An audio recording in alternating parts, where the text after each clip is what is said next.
Bismillahirrahmanirrahim. Assalamualaikum warahmatullahi wabarakatuh.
Innal hamdalillah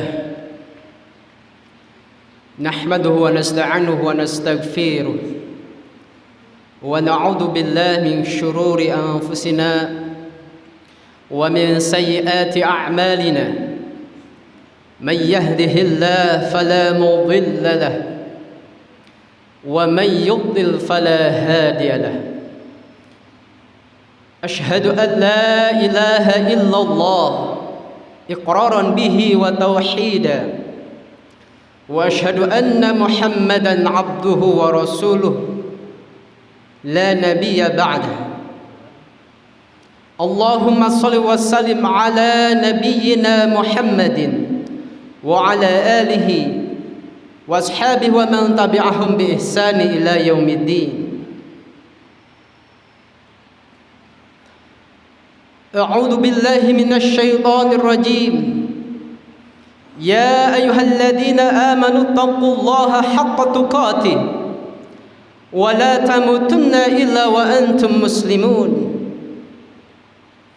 يا أيها الناس اتقوا ربكم الذي خلقكم من نفس واحدة وخلق منها زوجها وبث منهما رجالا كثيرا ونساء واتقوا الله الذي تساءلون به والأرحام إن الله كان عليكم رقيبا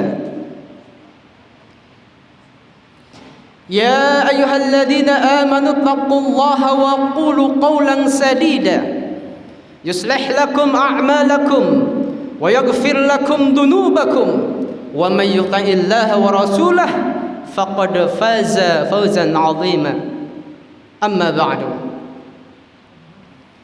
فإن أصدق الحديث كتاب الله وخير الهدي هدي محمد صلى الله عليه وسلم وشر الأمور محدثاتها وكل محدثة بدعة وكل بدعة ضلالة وكل ضلالة في النار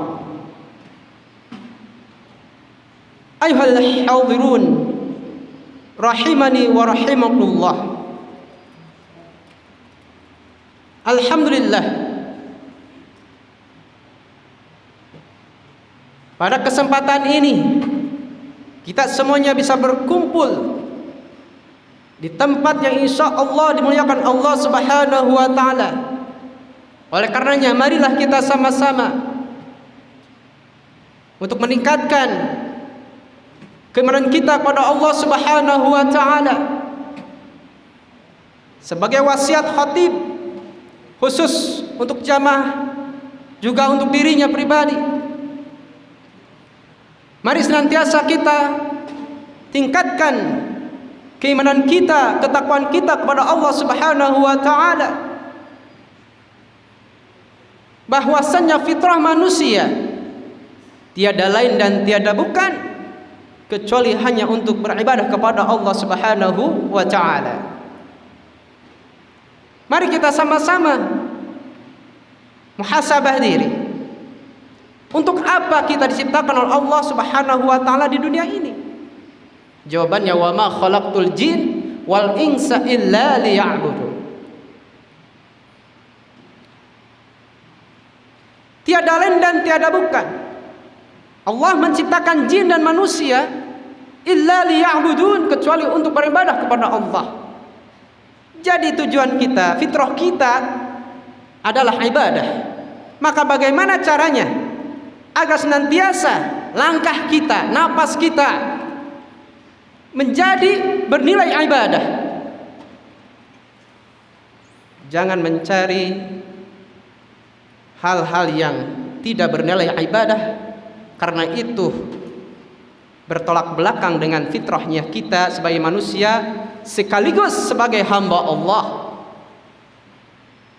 Ikhwani fiddin rahimani wa rahimakumullah. Berbicara masalah ibadah, maka kita harus tahu seperti apa kriteria atau syarat agar senantiasa ibadah kita diterima Allah Subhanahu wa Ta'ala. Jangan sampai kita ibadah tiap hari, salat, ngaji, infak, sedekah dan seterusnya, tapi tidak bernilai di hadapan Allah Subhanahu wa taala. Justru malah Allah hambur-hamburkan, bagikan debu yang Allah hamburkan. Ikhwani fiddin, syarat diterimanya ibadah atau ditolaknya ibadah itu termaktub dalam dua kalimat syahadat. Asyhadu an la ilaha illallah wa asyhadu anna Muhammadan abduhu wa rasuluh. Yang pertama adalah la ilaha illallah. Ini maknanya ikhlas. La ma'buda bihaqqin illallah. Bahwasannya tiada sesembahan yang berhak diibadahi dengan sebenar-benarnya illallah, kecuali hanya satu, yaitu Allah Subhanahu wa taala. Ini maknanya ikhlas. Ikhlas itu adalah memurnikan ketauhidan kita, ibadah kita hanya lillahi ta'ala, hanya karena Allah, bukan karena yang lain. Maka kalau kita senantiasa ikhlas dalam ibadah, berarti sudah masuk kepada syarat yang pertama.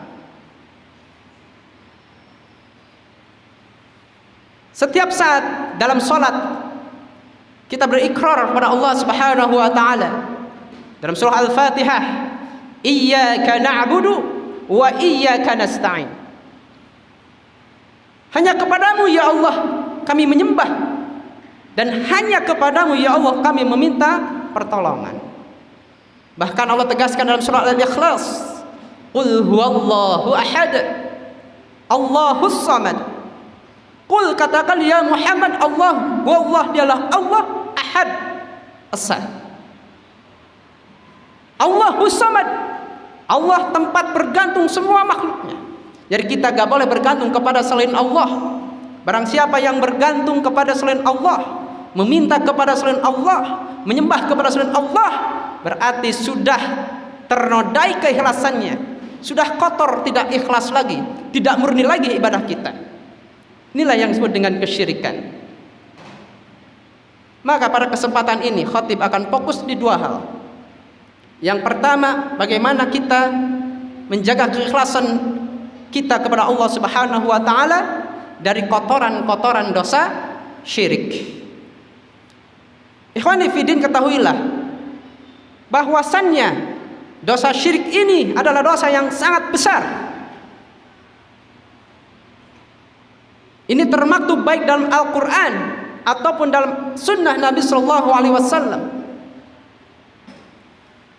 Allah Subhanahu Wa Taala sampai memberikan ancaman-ancaman kepada pelaku-pelaku kesyirikan. Allah Subhanahu Wa Taala menjelaskan dalam surah Luqman, ya bunayya la tusyrik billah inna syirka la dzulmun adzim. Ayat ini menjelaskan ketika memberikan nasihat Luqman kepada anaknya. Wa idh qala Luqmanu libnihi wa huwa ya'duhu ya bunayya, wahai anakku, kata Luqman, la tusyrik billah, janganlah engkau mempersekutukan Allah. Inna syirka la dzulmun adzim, sesungguhnya mempersekutukan Allah adalah dosa yang sangat besar. Kemudian Nabi SAW bersabda dalam hadis dari Abdullah bin Amr an Abdullah bin Amrin, qala Rasulullah sallallahu alaihi wasallam, al-kaba'ir, di antara dosa-dosa yang besar, al-isyraku billah, yang pertama adalah mempersekutukan Allah, syirik kepada Allah. Wa uququl walidain, yang kedua adalah dosa durhaka kepada kedua orang tua. Wa qatlun nafs, kemudian membunuh jiwa. Wal yaminul ghamus, dan yang keempat sumpah palsu. Ikhwani fiddin, di dalam hadis ini al-kabair, dosa-dosa yang besar. Yang pertama adalah posisi pertama, ranking pertama adalah isyraku billah, musyrik. Allah Subhanahu wa taala memberikan beberapa ancaman kepada pelaku-pelaku kesyirikan. Yang pertama, bahwa sesungguhnya barang siapa yang melakukan kesyirikan, maka tidak akan Allah ampuni dosanya. Naudzubillah. Yang pertama, tidak akan Allah ampuni dosanya. Masya Allah. Ini masalah akidah, masalah tauhid, tidak ada perbedaan. Semuanya sama. Masalah akidah, masalah dasar. Allah Subhanahu wa taala jelaskan dalam surah An-Nisa ayat 48. Innallaha la yaghfiru ayyushraka bihi wa yaghfiru ma duna dzalika liman yasha. Innallaha, nun taukid, penekanan bahwa sesungguhnya Allah la yaghfiru, tidak akan mengampuni, ayyushraka bih, pada orang yang mempersekutukan Allah Subhanahu wa taala. Wa yaghfiru ma duna dzalika liman yasha, dan Allah akan mengampuni dosa-dosa selain daripada syirik, liman yasha, bagi siapa orang yang Allah hendaki. Dosa-dosa selain syirik Allah ampuni jika Allah menghendakinya. Tapi yang pertama, syirik, ini tidak akan Allah ampuni. Naudzubillah tsumma naudzubillah. Dijelaskan dalam tafsir Ibnu Katsir. Apa ini maksud? Bukankah Allah itu innallaha ghafurur rahim? Bukankah Allah itu Maha Pengampun lagi Maha Penyayang? Bukankah Allah mengampuni sebesar apapun dosa-dosa kita? Maka dijelaskan di tafsir Ibnu Katsir, mana la yaghfiru ayyushraka bih, yaitu pelaku kesyirikan, kemudian ia tidak sempat taubat pada Allah, dosa tersebut kebawa meninggal dunia, dosa tersebut kebawa meninggal dunia, belum sempat ditaubatkan, maka inilah kena la yaghfiru ayyushraka bih, tidak akan Allah ampuni, bahkan tidak akan bersih, dibakar di api neraka. Di surah Al-Bayyinah Allah jelaskan, innal ladzina kafaru min ahlil kitab wal musyrikina fi nari jahannam khalidina fiha. Sesungguhnya orang-orang yang kafir min ahlil kitab, dari ahli kitab, wal musyrikin, orang-orang yang musyrik, di mana tempatnya? Fi nari jahannam, di neraka jahanam. Sampai kapan? Khalidina fiha, kekal selamanya, dibakar di api neraka itu, tidak bisa bersih lagi, kekal, tidak akan balik ke surga selamanya, kekal abadi selamanya. Masya Allah. Makanya kalau ibadah kita, walaupun kita tiap hari sholat, haji, umroh, infak, sodakoh, tapi kesyirikan dibiarkan, hancur seluruh amalannya. Nanti di depan dalilnya insya Allah. Maka sebelum kita terlambat, jika ada di antara kita yang masih melakukan kesyirikan, maka saat ini juga sebelum Allah mengambil nyawa kita, taubatan nasuha. Karena sesungguhnya innallaha ghafurur rahim, Allah Maha Pengampun, Allah Maha Pemaaf, Allah Maha Penyayang. Semua dosa Allah ampuni. Ikhwani fiddin rahimani wa rahimakumullah. Ancaman yang kedua, barang siapa yang melakukan kesyirikan, Allah haramkan masuk surga. Dalam surah Al-Maidah ayat 72 Allah jelaskan, innahu mayyushbillah faqad haramallahu alaihil jannah wa ma'wahun nar wa ma lidzalimina min ansar. Sesungguhnya barang siapa yang mempersekutukan Allah, faqad haramallahu alaihil jannah, maka sungguh Allah haramkan baginya al jannah, surga. Wa ma'wahun nar, tempatnya di mana? Di neraka.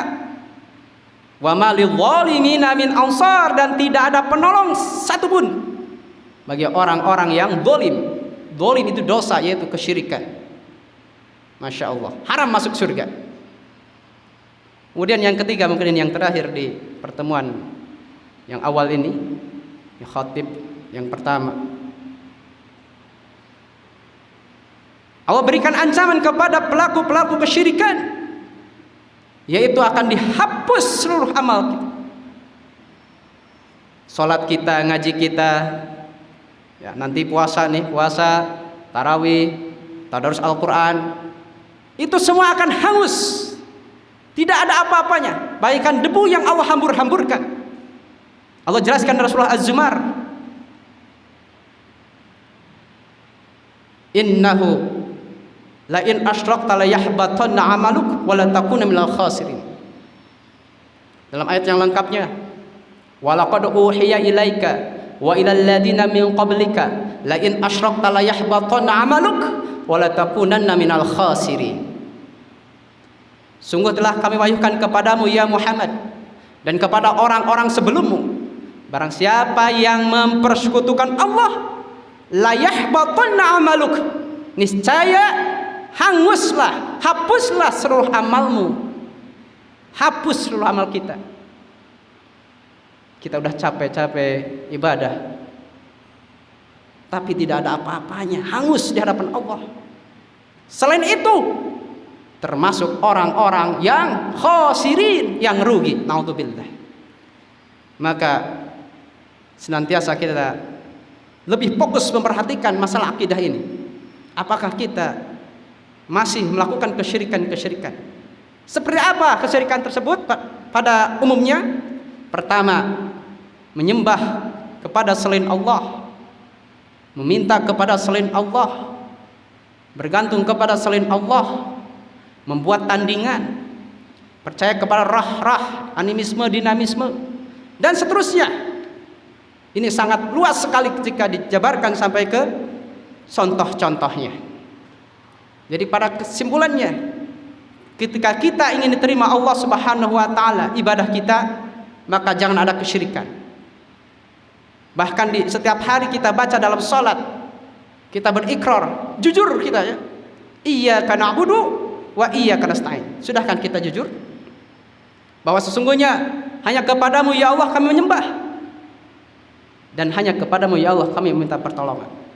Namun pada kenyataannya banyak orang yang masih meminta pertolongan kepada selain Allah, kepada dukun, kepada roh-roh halus yang secara ilmiah pun tidak masuk akal, apalagi secara akidah. Ini Masya Allah membuat diri kita rugi yang sebesar-besarnya, dan dilemparkan kepada jurang yang sejauh-jauhnya dan sehina-hinanya, yaitu neraka. Naudzubillah.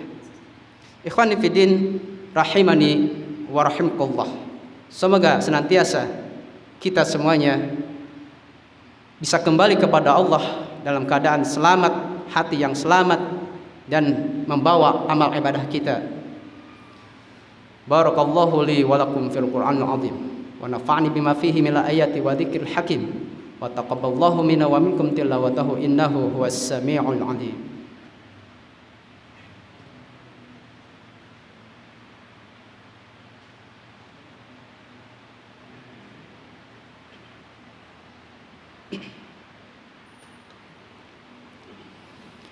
Alhamdulillah, alhamdulillahi rabbil alamin, alladzi nawara qulubana binuril iman wa hadaina bihidayatil Qur'an wa amarna ila ibadur rahman.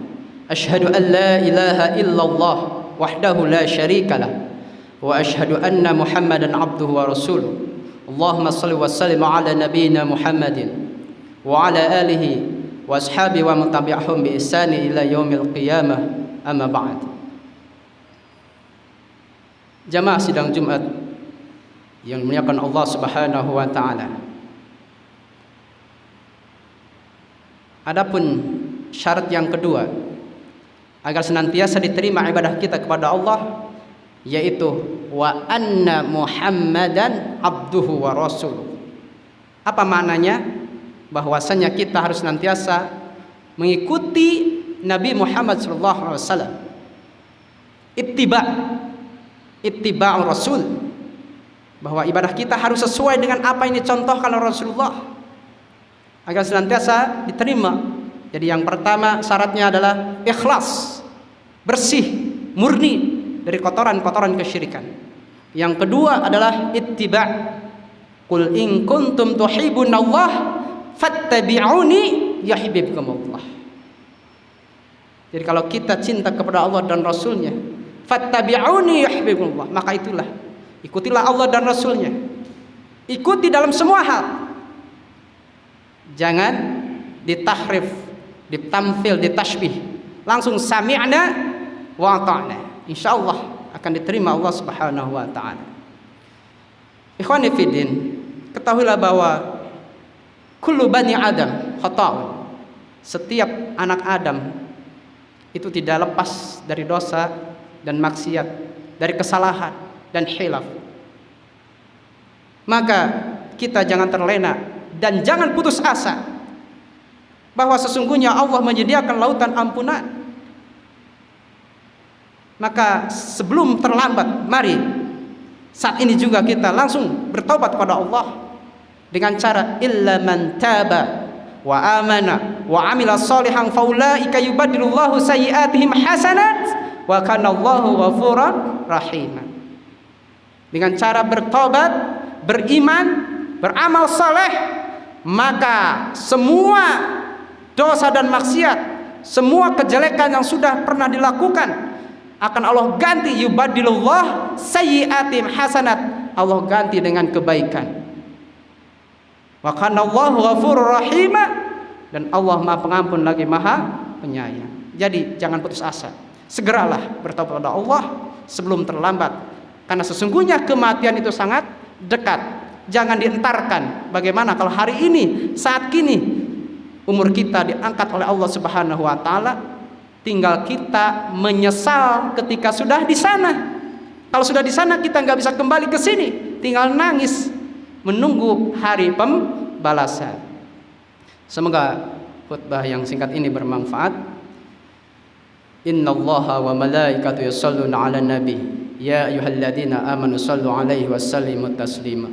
Allahumma shalli 'ala Muhammad wa 'ala ali Muhammad kama shallaita 'ala Ibrahim wa 'ala ali Ibrahim innaka Hamidum Majid. Wa barik 'ala Muhammad wa 'ala ali Muhammad kama barakta 'ala Ibrahim wa 'ala ali Ibrahim innaka Hamidum Majid. Allahumma ighfir lil muslimina wal muslimat wal mu'minina wal mu'minat al ahya'i minhum wal amwat. Rabbana dhallamna anfusana wa illam taghfir lana wa tarhamna lanakunanna minal khasirin. Rabbana asrif 'anna 'adzaba jahannam inna 'adzabaha kana gharama. Rabbana atina fid dunya hasanah wa fil akhirati hasanatan wa qina 'adzaban nar. Ibadallah, innallaha ya'murukum bil adli wal ihsan wa ita'i dzil qurba wa yanha 'anil fahsya'i wal munkari wal baghi ya'idukum la'allakum tadhakkarun. Astaghfirullah li wa lakum. Aqimus shalah.